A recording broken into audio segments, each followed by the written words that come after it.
ಈಗಿನ ಹವಾಮಾನದ ಸಿನಾಪ್ಟಿಕ್ ಸ್ಥಿತಿ ಏನಂದರೆ ಕನ್ಯಾಕುಮಾರಿ ಹಾಗೂ ಶ್ರೀಲಂಕಾ ಪ್ರದೇಶದಲ್ಲಿ ವಾಯುಭಾರ ಕುಸಿತವಾಗಿದ್ದು ಅದರ ಜೊತೆಗೆ ಸರ್ಕ್ಯುಲೇಷನ್ ಕೂಡ 5.8 ಕಿಲೋಮೀಟರ್ ಎತ್ತರದವರೆಗೆ ಇದೆ. ಇದರ ಪ್ರಭಾವದಿಂದ ದಕ್ಷಿಣ ಒಳನಾಡು ಹಾಗೂ ಕರಾವಳಿ ಜಿಲ್ಲೆಗಳಲ್ಲಿ ಡಿಸೆಂಬರ್ 12 ಹಾಗೂ 13ರಂದು ಕೆಲವು ಕಡೆ ಹಗುರದಿಂದ ಸಾಧಾರಣವಾಗಿ ಮಳೆಯಾಗುವ ಹೆಚ್ಚಿನ ಸಾಧ್ಯತೆ ಇದೆ.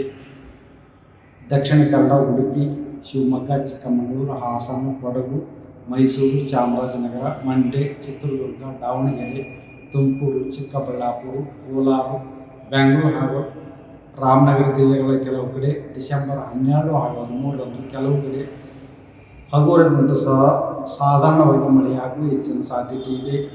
ಡಿಸೆಂಬರ್ 14ರಿಂದ ಕರ್ನಾಟಕ ರಾಜ್ಯಾದ್ಯಂತ ಮಳೆ ಪ್ರಮಾಣ ತಗ್ಗುವ ಹೆಚ್ಚಿನ ಸಾಧ್ಯತೆ ಇದೆ. ಬೆಂಗಳೂರಿನಲ್ಲಿ ಡಿಸೆಂಬರ್ 12 ಹಾಗೂ 13ರಂದು ಹಗುರದಿಂದ ಸಾಧಾರಣವಾಗಿ ಮಳೆಯಾಗುವ ಹೆಚ್ಚಿನ ಸಾಧ್ಯತೆ ಇದ್ದು ಗರಿಷ್ಠ ಉಷ್ಣಾಂಶ ಸುಮಾರು 25 ಡಿಗ್ರಿ ಸೆಂಟಿಗ್ರೇಡ್ ಹಾಗೂ ಕನಿಷ್ಠ ಉಷ್ಣಾಂಶ 19 ಡಿಗ್ರಿ ಸೆಂಟಿಗ್ರೇಡ್ ಇರುವ ಹೆಚ್ಚಿನ ಸಾಧ್ಯತೆ ಇದೆ.